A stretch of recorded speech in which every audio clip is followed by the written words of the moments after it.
Welcome to Sports Scope, the most influential sports talk show in the nation.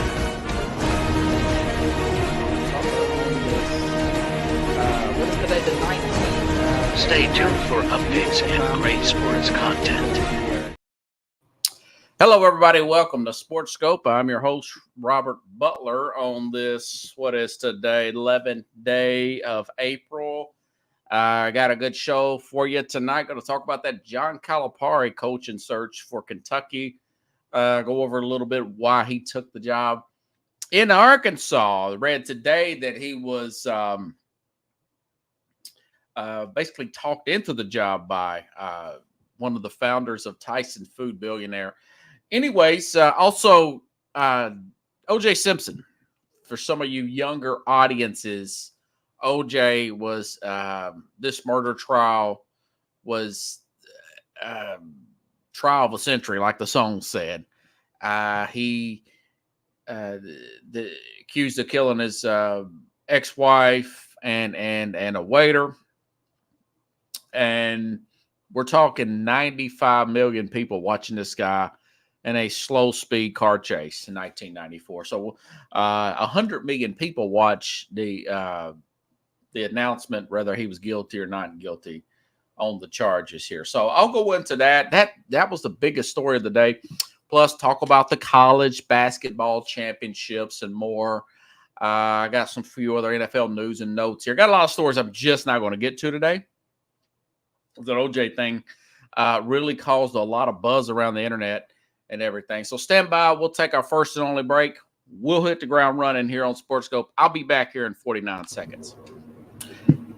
Hello, Sports Scope followers. The program has seen tremendous growth since going 5 days a week. I just wanted to thank everybody for your cash contributions and sharing the program with friends and families. Just a reminder, if you want to contribute to the program, go to the Cash App, the cash sign, and Sports Scope.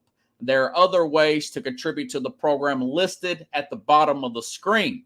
If you want to advertise on the program, go to sports, that is sports with an S, another S, scope, SKOPE, at gmail.com, just like it's listed at the bottom of the screen. Thank you and enjoy the program. All righty, then I'm back here live. Folks, I know I haven't been on the last few days. I've had my license are about to expire, my driver's license, and I've had to get the friends in Tennessee know this is new Tennessee ID. It's been put off the what do you call it? Not the mandate. The deadline's been put off on getting this because of COVID years. But I've had to go through, take care of some business outside of work, go down, get another birth certificate, get some stuff from the DMV, actually physically. Even in 2024, had to wait at the DMV to get this thing taken care of.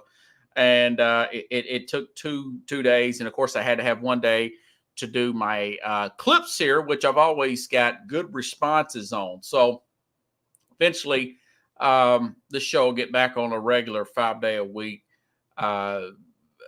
schedule, but not anytime soon. It's just the way it is right now. Plus, I've had some work to do outside. So, but tune in to some of the replays. I've got some great interviews that many of you may not have seen. Okay. So, had a whole lot of other things I was going to talk about, but this OJ, anybody, for all of my audiences that are 30 years old under, you don't really understand. I get it. It's a little before your time, but I'm telling you, J.Simpson, former running back, Buffalo Bills, USC, Heisman Trophy winner, movie actor. He's on Naked Gun movies in the early 90s. This murder trial it really changed cable TV. At the time, I never heard of court TV before. It was just, it was a story. Let me just go over my notes here. Of course, I'm getting ahead of myself. All right. Simpson, 76, passed away today, prostate cancer. I just rewatched the 7-hour documentary. If you get a chance, you can find it on cable, usually on demand. or you can stream it. Look up the OJ Made in America. It's a 7-hour docu-series. It is really fantastic here. But I just, over the last couple of weeks, I've rewatched this 7-hour documentary, best sports doc ever. Talks about his whole childhood, goes all the way back to the 60s with the Watts riots, racial issues when the LAPD, black folks there. It talks about it. He's getting the USC Heisman Trophy winner. He was the most marketable athlete of his time. This guy was doing, after he got out of college, went on to the play for the Bills here. He was doing Hertz commercials. He was not only just doing the commercials, he was doing the printing ads. That was how marketable he was at one time. And I saw this in another documentary about Arnold Schwarzenegger, that he was being thought of to play the Terminator in the 1984 version there, in which ultimately went to Arnold Schwarzenegger. But it wasn't it wasn't sought out to be a good movie for him because he come off as too nice of a guy. Believe that or not. But like I said, in the late 80s, early 90s, you had the Naked Gun movies, Liam Neeson, very funny, very goofy, like those in the Hot Shots type of movies. It's kind of like one of those. But so, all right, now you fast forward to it, June 94. Let me just say this, okay? 12 years old, I was living with my dad in Destin, Florida. School had gotten out. Went up to stay with my mom. Meet up with some of my old friends I went to school with here in the Nashville, Tennessee area. So I go back to my mom's place around the end of May 1994 here. I was about a month, 2 months from turning 13. So I'm watching. I'm a big Sports Center guy. Love sports. I know who OJ was.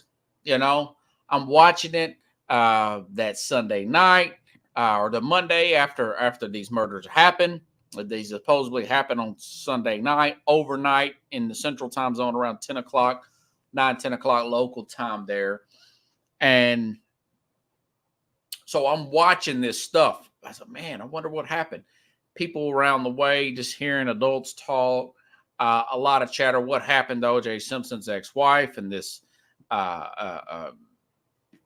waiter?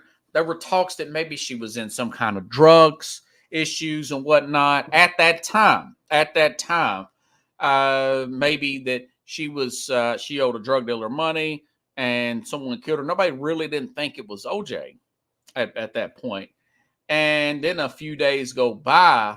Then I'm seeing that he's the only, one news report said O.J. Simpson was the only suspect in that particular trial, in that particular murder. So that's on like a Wednesday, right? On Friday, mom gets paid. I go bowling with a friend of mine. I memorized everything that happened that week. And, we're 12 years old, go bowling, have a good time, meet some young girls. Actually met my first girlfriend of that year. And walk back, and the finals are on. The finals are on one screen, and between the Knicks and the Rockets. And then you got OJ running from the police, driving away from the police in that white Bronco. So, you've got that going on here. All right. And it's getting later at night. The game goes off. And then I flip over to CNN. I'm at my mom's place and I'm watching. It's dark there. And because a lot of people thought he was going to kill himself and everything, they talked him out of the car, arrest him. So it's one of those things you remember, especially if you're a sports fan like me, even at 12, you remember every little detail of what happened that day, that week leading up to him actually getting arrested and charged with those with those double murders. Fast forward to the trial. Okay, I was living back with my dad there. We had a hurricane. I was in Fort Walton Beach, Florida, Bruner Middle School, 8th grade. It was on a Tuesday, October 3rd. I mean, I vividly remember all this stuff. This is how big this thing was. The teachers brought in the big TV on the stand, the rollers, right? She brings in, first of all, we knew a hurricane was heading this way. Hurricane Opal. It turned out to be a big hurricane. And they were kind of winging it. Those last 2 days, raining constantly in the Destin, Fort Walton Beach, Florida area.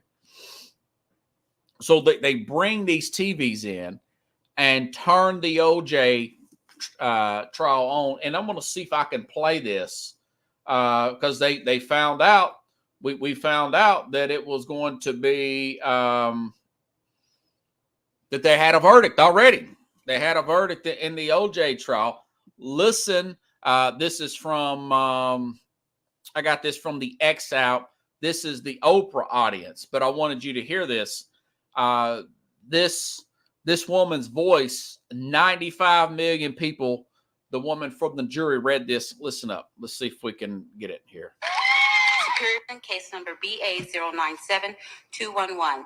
We, the jury, in the above entitled action, find the defendant Orenthal J.Simpson not guilty of the crime of murder in violation of Penal Code Section 187A, a felony upon Nicole Brown Simpson, a human being, as charged in count 1 of the information. And you can see on this video, I'm describing it here, the division. This was in the Oprah studio, and you could see that the black women. Here's mainly women here. It's black and white women. No, hardly no men. I didn't see any men in the crowd there. The black women are screaming like they won a Super Bowl. For the record, in my Fort Walton Beach school, very conservative, mostly white people with the race thing. They were all pro OJ there. They were cheering and clapping. We were cheering and clapping because beyond a reasonable doubt, those lawyers were so good. I was young then. I didn't know, but those lawyers were so good in my head, Odette. I'm thinking, I thought about the racist cop, the Mark Furman tapes. I'm thinking about the misusage of the what do you call it? With the gloves there, with the forensics and all that stuff, and all this stuff. And of course, the glove not fitting. Obviously, I know now what happened with the glove not fitting. For one thing, get latex gloves underneath there. For another thing, it shrunk. And for another thing, we found out in the 7-hour documentary that he stopped taking his arthritis medicine or whatnot. This according to his agent, and his hand's swollen up. So he had everything working. I didn't know all that at that time. I'm 14, but my dad was really into it. My stepmom was even my mom was really into that trial. That my dad was recording this thing every day. So the reasonable doubt, plus we were all football fans, it really creeped into my head. It was in 1995, Odette. October 3rd, 1995 on a Tuesday. Remember it like it was yesterday. I actually went back and cross-referenced those dates. And people talk about it being the whole race thing and with the remember we're when this happened in 94, right? We're just about 3 years away from the 91, 92 riots from the Rodney King thing. I think it happened in 91. I think that riots happened in 92. Means no, never mind. The trial was done in downtown LA. There's a lot of lack of trust for the LA Police Department. And those guys get off of that. Those cops did. Now, I did read later on the Department of Justice came and 2 got convicted on federal civil rights charges. But either way, listen, here's a lady from the documentary. If I can get this to come up here, folks. This is one of the jurors. She's saying, was this person's interviewing him in the Made in America documentary? Was this payback for the Rodney King thing with those cops not getting off? This is the juror, one of the jurors from the OJ trial. Listen 90%. Up.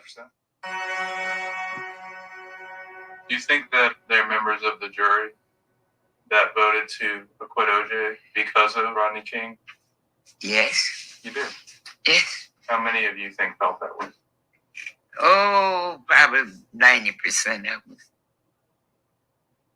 90%? Did you feel that way? Yes. That was payback. Uh-huh. You think that's right? She put her hands out like, I don't know. So you had a lot of that going on at the time. Fast forward a few years later, when I go to college, we're talking 2004, 10 years later, I'm in a media law class, and we got in a discussion with our professor, a former lawyer. He specifically he took 30 minutes out of the class because we all got amped up on it. He said, listen, those lawyers for OJ, they made a great case. They made a great case legally. Okay. These are the best lawyers money can buy. None of that was overstated. Jerry Bailey, Dershowitz is broke. Alan Dershowitz is 85 now, still living. This guy's wrote like a freaking library of law books. He's from Harvard, Barry Scheck, obviously Johnny Cochran, best lawyer. He's dealt with these type of cases before in the LA area. We don't fit, must acquit. Now, he didn't come up with that. One of somebody else did, but he presented it pretty well. Best lawyers. Listen, 95 million people, 100 million people. That's Super Bowl numbers, folks. 100 million people watch that verdict in 95, Odette. 100 million people watched that, according to studies, according to ratings. That's why this court TV came about this. Now, I think about this case, and I think of it as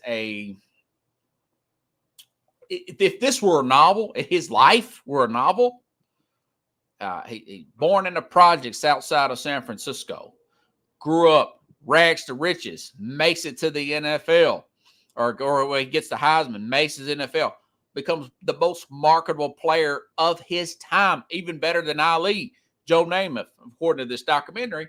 You could see it. He goes from that to the movies, okay? TV, does football games, very likable, Then he gets accused of the murder, loses everything, loses a civil trial, hiding money from the Goldmans.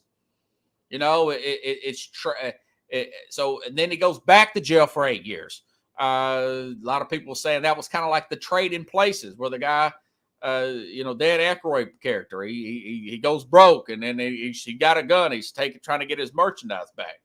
The story behind that is he was trying to hide some of his memorabilia from his playing career from the Goldman family, because he lost that case. He lost that civil trial, $30 million. He didn't have it, and he was trying to hide that, and he had it in one of these storage sheds, which it didn't get paid up on.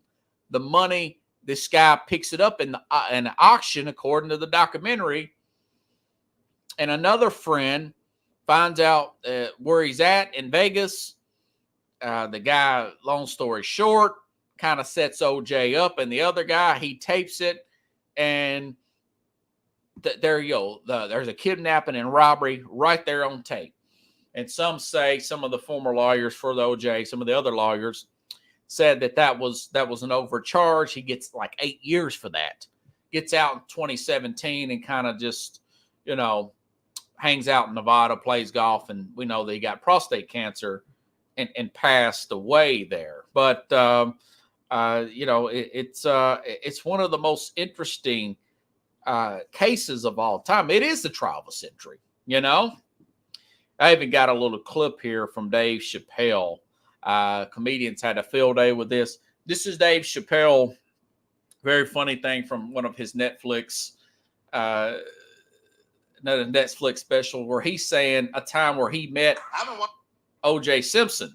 This is one of the few times that he met O.J. Simpson. Listen up, everybody. Close behind him was O.J. Simpson, newly released from jail. The restaurant fell still. I was shocked. I didn't mean to say it out loud, but it just came out. O.J. He stopped, turned around to see who said it, saw my black face, and correctly assumed it was me. Felt so funny. I was sitting in the corner of the booth. He leaned over all the white people I was having dinner with and shook my hand. How are you, young man? He looked in my eyes, and I could see in his eyes that he didn't remember meeting me the first time.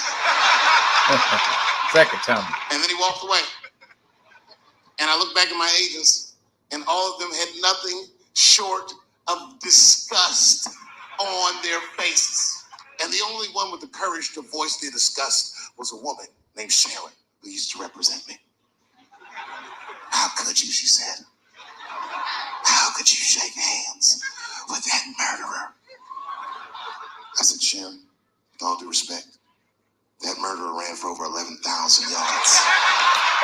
Dave Chappelle. So my opinion on all that, essentially, as an older person, after I looked over the evidence and everything, you would have to be really, really biased or not paying the person with the least amount of common sense could know that OJ did this thing. Just a little bit of common sense could have the opinion that he had done it. Again, with the documentary quote, his agent actually said that after he got acquitted, him and this agent had spoken a joint one night, and he said that if Nicole would have never charged him with that knife, that she'd be alive. So that was said.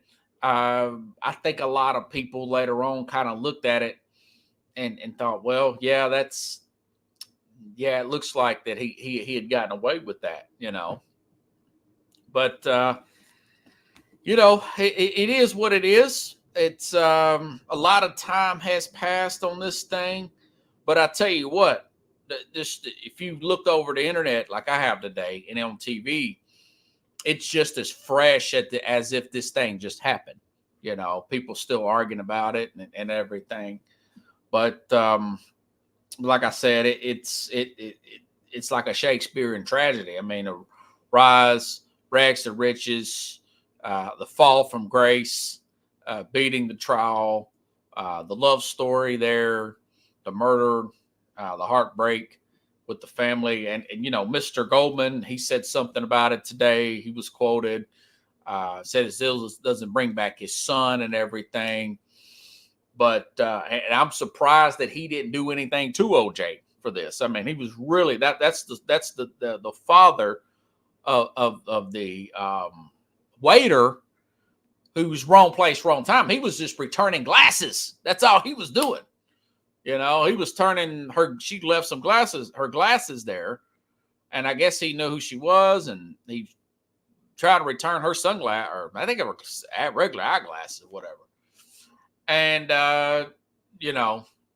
he ended up getting killed. He was 25 and wanting to start his own restaurant and had all the plans ready to do that. And had a bright future ahead, according to his dad, Mr. Goldman. So thought I'd give this some time. Yeah, I put 24 minutes into it because it's a big story. I want to say, I think I even got even Stephen A. Smith, a big You would think he was with OJ and all this stuff. Even Stephen A. Smith, listen to what he had to say.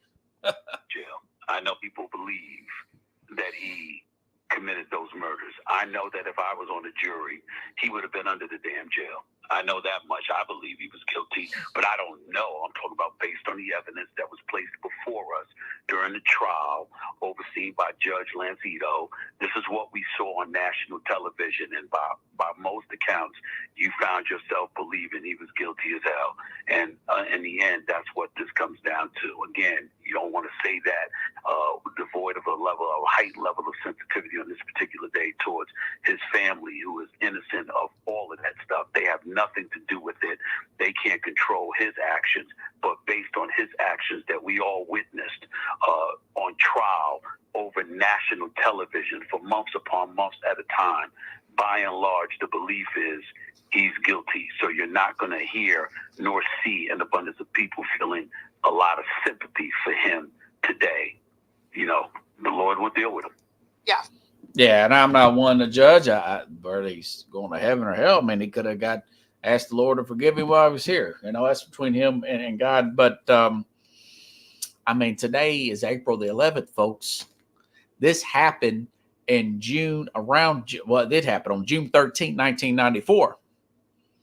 So, essentially, in 2 days and 2 months from now would be the 30-year anniversary that this thing happened. This double murder happened that kept everybody talking about it and thinking about it. Practically 1/3 of the country 30 years ago in June would have been the 30-year anniversary of these two murders. So anyways, I thought it was interesting here with the death of J.Simpson, 76 years old. Time flies, folks. I don't know what happens. All righty then. Okay. Now, I mentioned to everybody that switching gears here, I could probably talk all night about John. And I'm going to ask Carlos Mad New Yorker Chavez. He's my age. I don't know if he was engaged with that as much as I was. But we'll bring this up. We'll talk about OJ again tomorrow because a lot of you are interested in it, especially my older audience who were around during that time. Okay, Kentucky coach John Calipari pulled a Shaka Smart. Okay, since the last time I talked to you, he has been hired away to the Arkansas Razorbacks. He got out of Dodge, folks. John Calipari got out of Dodge like Shaka Smart. Shaka Smart, former Texas basketball coach. Things are going south. Hey, I would have gave him a job too. Smart looked great. Smart looked smart at VCU. Virginia Commonwealth, I think he got him to like the Final Four. Takes the job in Texas. Things start going south for a few years. Boom, then he goes to Marquette, a much lesser school, but a little bit better basketball program. He started to win. It turned out to be good for Smart because they're playing well. They won a couple of tournament games. John Calipari, same thing. Thought he may get fired this year. Another first-round loss with all those lottery picks here at the great University of Kentucky basketball program. Gets hired away a few days ago by Arkansas. What I found out today by reading this Athletic article that he had at the Final Four at a hotel, basically had dinner with the Tyson. Yes, Tyson Chicken. Ever heard of that? The billionaire Tyson. I forgot the guy's name now. See if we can get it up here. Tyson Foods guy here for University of Arkansas. One of their absolute biggest. John H. Tyson, billionaire Tyson Food at a hotel in Phoenix Final Four. Talked to Calipari and taking the job. The Athletic noted that Calipari regretted, who'd been there 15 years, been to many Final Fours, won the national championship, been a train wreck like probably 5-6 years, getting put out by St. Peter's and Oakland and all that good stuff. But also, again, the Athletic noted that he should have got out of Dodge. He regrets not getting out of Dodge back in 2019, taking the UCLA job. I remember talking about that 5 years ago. But Kentucky offered him a 10-year deal, $83 million. Former San Francisco 49. Now, this is pros, but still, former 49ers head coach Bill Walsh said that 10 years is usually when you hit your, it's time to move on in pro sports. And in the way college is now, maybe that's a time to do it in the college game. Because Bill Walsh, former 49er, orchestrator of the West Coast offense, says people tune you out. Things wear thin, wear stale. And, of course, that's what Calipari said. They needed to hear a different voice. I think it'd be good for me to move on, yada, yada, yada. I've also read that there's a $5 million NIL deal put in to bring in players to Arkansas. So I think he's going to work the transfer portal a little bit more, bring in some older players. Listen, this guy can coach. I said this for the last couple of years talking about Calipari. He is a developer of players. 1996, he developed Marcus Camby, and the UMass Minutemen got them to the Final Four national championship game, only to get put out by then Rick Pitino, University of Kentucky coach. But here lately, these last 4 or 5 years, it's been more about salesman Calipari. Matter of fact, most of his tenure at Kentucky has been salesman Calipari. Bring in the big blue chippers. Luckily, he did get Anthony Davis in, got the right group around him, won that national championship there with that group around Anthony Davis. And now everybody's thinking, well, what about Kentucky? Well, I'm telling you right now, this somewhat caught Kentucky by a little. I could tell this caught them off guard because they're a little slow to react. If you ask me, Danny Hurley, national championship coach from Kentucky or Connecticut, I'll talk about them here in a few minutes, said no chance, even if it was $20 million. Scott Drew from Baylor, remember, 2 or 3 years ago? 3 years ago or whatever, national championship with them. He's going to stay in Baylor. He didn't want to get in that pressure cooker of Kentucky. And I read today, which really kind of turns my stomach. I know my friend Donnie from Hawkinsville, Kentucky, I go to church with. He's a big Kentucky fan. That Kenny Payne from Louisville head coach, who hasn't done too much of nothing, he's a possible candidate. Then I read that Mark Pope from BYU, which they were in the tournament stuff, but they haven't done a whole lot. He's a possible candidate. That is very Billy Gillispie Kentucky fans. Though Kentucky basketball fans never want to hear that name, Billy Gillispie like hire. The former Texas A&M coach that took over Kentucky, never took the recruiting that serious, never really understood the gravity of a job like this. You know, you got to have a big personality to take on a job like Kentucky. You know, Kentucky is a premier program. It's like Carolina basketball, Kansas basketball, Ohio State football, Alabama football. These are high-end jobs here where you really got to have a presence about you. He was really, really below average. Of course, they fired him and got Calipari. But this Tyson guy from Tyson Foods billionaire, he had been trying to get Calipari since he left Memphis. And 15 years ago, and of course, Calipari ends up taking that Kentucky job here. Okay.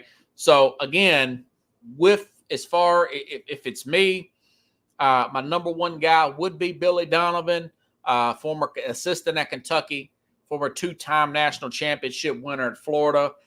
He's in the play-in game at the Chicago Bulls. They don't have the talent to win big with Chicago. He's going to get ousted here in another year or two with the Bulls, even though they really don't got the firepower to really compete for a championship with as bad as Milwaukee is. I don't think they're probably better than a Milwaukee. I really know they're not better than a Boston, and that's in the East. Forget about the West. Let's not even talk Denver or anybody like that. Not into these great Western Conference teams. So Donovan would be my number one guy, Kentucky fans. 58-year-old coach here. Go after Billy Donovan. Make him an offer he cannot refuse. A few others here. Maybe try to linger Jay Wright out of retirement. I think he's still in his early 60s. Wright's in great shape. Maybe you can lure him out of, and then if all else fails, hey, go with the 72-year-old Rick Pitino, who we know can still coach at a very high level. Just a hair away from getting St. John's back into the tournament. Beat a very good Creighton team who beat this national championship team, Connecticut. I think that he would be, now he is up there at age, at 72. He's not your average 72-year-old. I would put a little bit more. I would, like I said, if I couldn't get these other guys I just named, I'd definitely go after Patino. I'm not going after one of these low-end guys, these mediocre Billy Gillespie type guys, because they're going to be gone in 2 or 3 years anyways, if you ask me. Okay, we actually had some games this week, folks. Speaking of Danny Hurley, Connecticut wins their second national championship, as I predicted. Don't watch a lot of college ball. Didn't talk a lot of college basketball. I like to lean on my man Keith Engel, but I was right about Connecticut. As I covered, they covered every single point spread here. A lady at work was asking me, she said, "What do you think about the tournament?" I said, "If you want to bet something, bet Connecticut minus the points. Every game you should be okay." And of course, they delivered most championships of any team the last 25 years. You know, I listened to Mac and Jack, have been on their show. Mac McGrath here, Linda McGrath here, out of Connecticut. I was listening to them the other day, and they said, listen, that's all they got going on up there in Connecticut. You know, they don't have a professional team here. They don't have a good football team here. I thought to myself, you know what? They're about like Alabama football of college basketball. That's all the women's team's dominant for years and years. Gino Auriemma, what's he got? 12 national championships here. He was in a Final Four again this past week here, you know. So they're coached by college basketball, somewhat royalty. Danny Hurley, son of a legendary high school coach and brother of Duke great Bobby Hurley, who's also a coach here. UConn, close enough to New York City to get players, but far away to keep the players focused. Not to mention the fact that Bristol, Connecticut's not too far up the road where ESPN is. So you can kind of understand that Connecticut wasn't going to stay down for long. They've got, again, like an Alabama over the past, 30, 40 years, Alabama, 3 national championships, 3 different coaches here. This is the third. Remember, Kevin Ollie won with Connecticut too. You know, Jim Calhoun's won. Now Danny Hurley, who's won here. So you can kind of see why that the program's great, and now they've got the great coach here. You know, now is the question: will he be better than Calhoun? He's already got. I think Calhoun's got only 2 national championships, but he might have 3. I have to look at that and see. Either way, Hurley's like 51, 52. He's not going anywhere anytime soon. By the way, they also got 14 million people more, again, almost 3 times as much as the NBA Finals. Of course, I'm going to talk about the women's here in a minute. Women's ratings outdid them again. 14 million people. That was impressive. People like dynasties. They do like dynasties. They like excellent basketball. And you had both of that. You had both of that with Connecticut. College basketball has been on a downward swing. This is like a B12 shot to both the men and women's games. I could not believe that they got 14 million for the men's championship. Okay, now, again, South Carolina women, going back to last Sunday, win the national championship. 18 million people watched Caitlin Clark play against the undefeated South Carolina team. Dawn Staley is the coach. 37-0 now. 18 million people. That is wild card playoff game, high-end NFL ratings, regular season. That's a big-time Dallas Cowboy regular season, Cowboys-Niners type of rating right there. 18 million people wanted to watch Caitlin Clark, who did come up short. They were up 10, 15 points early. Too much rebounding, too much size, too much depth for South Carolina. Out-rebounded them 51-29, 48-31 points in the paint. It was just total dominant. They had one player, 6'7", foot tall woman, and she weighed way over 200 pounds. Very good player here, boxing out, getting rebound after rebound after rebound here. And I tell you what, the Caitlin Clark effect is real. Going back 3 or 4 years, I looked at the ratings for the college basketball women's championship games for 3 to 4 million, 3 to 4.8 million, all the way up to 18 million. A lot of that was because of the play in South Carolina last year, beating Carolina, losing to LSU and Angel Reese last year when in the championship game, getting that revenge back on Angel Reese and LSU. Plus that on the way to play that game, they played Connecticut big star coach there, Gino Auriemma. That was a close game. I thought they was going to lose that game last Friday night, the last time I talked to you all. But unbelievable ratings. I mean, that's 3 times more than the World Series, than the NBA Finals. Women's college basketball. People like excellence. We like storylines. We like sense of urgency. That's what the studies say. So again, not to sound like a broken record here, but I hope Adam Silver, I hope he's listening. I hope he's paying attention. I hope he has a meeting with the owners and the Players Association to get this new rule in the NBA back to, or get it to 3 years out of high school. Okay. Get it to 3 years out of high school, and lean more in. They've already did away with the G League. Lean more into NIL and college, and get those.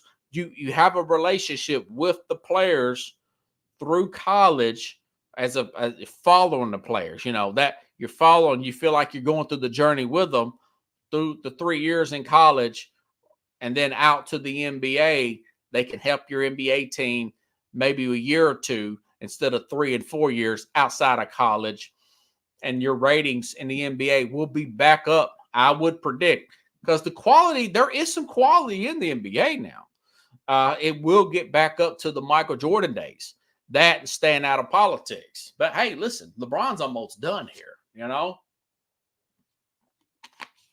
There was a report today that, or last week, that Bronny is going to play. He's going to put his name in. He's going to enter the NBA draft, averaging 5 points a game. Yeah, I can see the Lakers taking him in the second round and letting him just kind of come off the bench, play with his dad. I get that. But, those are the kind of stories we're keeping up with. A player, just because he's LeBron's son, who averaged 5 points in the college game. This guy needs to play 3 years, Only team that's going to take him is the Lakers in the second round. He's not a first-round talent. He's not developed. Remember, he had the heart condition last year. But my point is, we got to get back to coaching, The Europeans are kicking our butts. The best players in the league are European players. You've got to get more coaching. You've got to get more development before they get to the league. And it's the National Basketball Association. It's not the World Basketball Association, even though you're world champions. And I invite the fact that I love the international game, that we have all those international players. But the local players are really falling behind.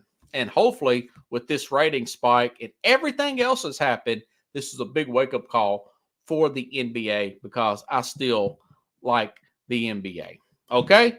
All righty then. I've had some few other notes here. Some of these other stories I didn't really get to lean into as much as I wanted to. By the way, Shohei Ohtani, according to reports here, Shohei Ohtani here is, according to federal authorities, have found out that he was not betting, and it was his interpreter. But listen to what I've read today, that his longtime interpreter had been charged with bank fraud after it was discovered he transferred more than $16 million from Ohtani's account on alleged illegal sports book. So I don't know where that for. I mean, you're starting to read some of these others. Ohtani's account, sportsbook, federal authorities announced in the LA courtroom. I'm like a lot of you. I'm not really sure if I believe, I really buy into the fact that Ohtani is totally innocent here. When I first read this last night, that federal authorities weren't going to charge him. They're going to charge, there's a whole list of stuff that the interpreter is going to get charged with. But how can you not know that? How can you not know that much money is being taken out of your account? This thing's still not over. My gut, and is there a possibility that the authorities could be paid off for this? You know, not to sound like a wacky conspiracy theorist, but my thing is with Ohtani, I mean, how can you really think that, get us to believe that somebody can steal that much money from you and not know anything about it and not turn this person in at a later time? You know, that is, it makes you think, you know, Ohtani's bringing in a lot of people he's helping the local Southern California economy, which needs everything they can get because people running away from California like it's on fire. Can you see him saying, you know what, let's just look the other way with this. Let's just take his word for it here. Let's just buy in to this thing. You know, I'm beginning to, I'm not put that in stone per se, but man, 16 million, where'd this 4.5 million thing come from? You know? I mean, maybe the guy was really dialed in. I know he's married, or he had a fiance. Wouldn't the fiance, you think she would be asking him, hey, what's going on here? You know, what? But maybe he was a private person. He didn't look at his account that much. I'm not sure. It seems hard to believe. This is a developing story, okay? But right now, from what I read, I haven't heard anything back from the MLB that he's not going to be in trouble criminally. Let's see what the MLB does. Of course, as I mentioned to you before, I know the MLB don't want to find out anything. But again, I can't guarantee that he's going to be in the clear on this thing, okay? Also, I did read, by the way, this story broke here recently, just before I came on, that Tom Brady teases return to NFL despite a 23-year NFL career. Brady might not completely be done with football. On the Deep Cut podcast, Brady spoke, and I got this from NFL Pro Football Network. Brady spoke about a potential return to the game and it could look like for what it would be one of the oldest players in the history. He says, I'm not opposed to it. So maybe he could come out and play for the Raiders. I don't know. If I'm talking to Brady, I'm saying, man, don't do that. Just go into broadcasting. You don't want to get yourself hurt. You don't want to get yourself humiliated out there. I don't think that happened in his last few games. What he should have did, Tom Brady, he should have retired after they won that Super Bowl in 2020. But he just could not let it go. He just couldn't let it go. And I'm sure that's what cost him his marriage with Giselle. Also in news today, and I was going to go deeper in some of these stories, but I just didn't because this OJ thing was fascinating. Just everything around that. Nick Chubb, running back for Cleveland. We all know gruesome injury on Monday Night Football early in the year last year in that Pittsburgh game, and where his knee looked like a player for the Steelers here hit his knee there. Was it Michael Fitzpatrick here? Turned it in sideways. Very gruesome injury. Looks like the Joe Theismann type of injury, Instead of like I would have done in this particular situation, I would have paid all his contract out. But this guy's one tough son of a gun. He's coming back from this injury. He wants to play again. So now that he's wanting to play again, the cold, hard reality of the NFL,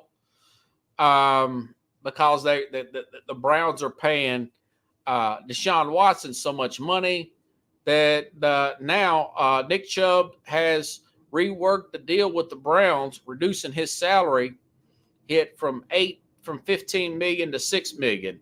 The deal gives him an opportunity to earn up to $12.2 million in 24 based on performance levels he had achieved prior to his injury. I just don't know. It's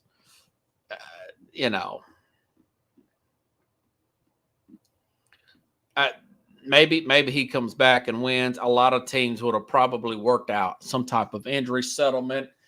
Maybe he is getting a better deal than I'm letting on. But either way, I thought he was done. He still may be done. It's one thing when you're working to get out there. It's another thing when you actually go out there and hit. He may be hesitant. If you saw that injury, you'll know what I'm saying. You'll get where I'm coming from with that. So there's a few other stories that I'm monitoring. This Dak Prescott story where there's no talks of his extension. He's coming into a contract year. The Cowboys picked 24th overall. Now all of a sudden we're hearing about Michael Parsons wearing thin. As I mentioned, and people said it was stupid, could you see a package for them to move up in the draft? I think they'll probably live with Parsons. He's a great player. They want to re-sign Parsons.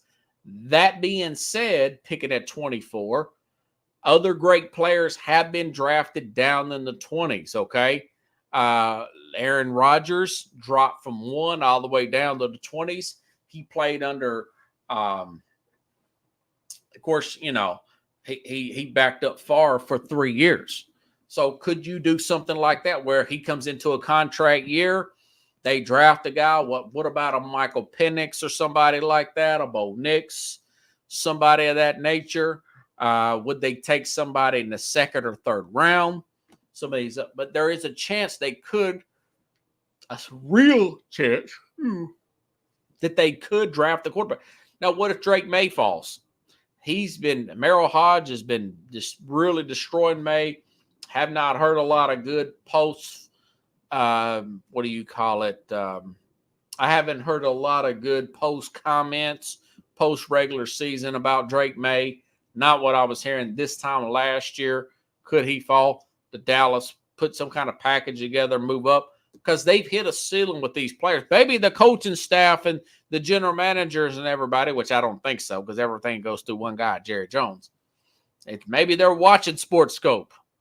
You know, I put this out there about, a month ago? I got my clip there where I said I would package Michael Parsons and Dak Prescott together to get one of them top picks, particularly the number 1 pick. Of course, we all know now, although I guess it's still open until the draft, right?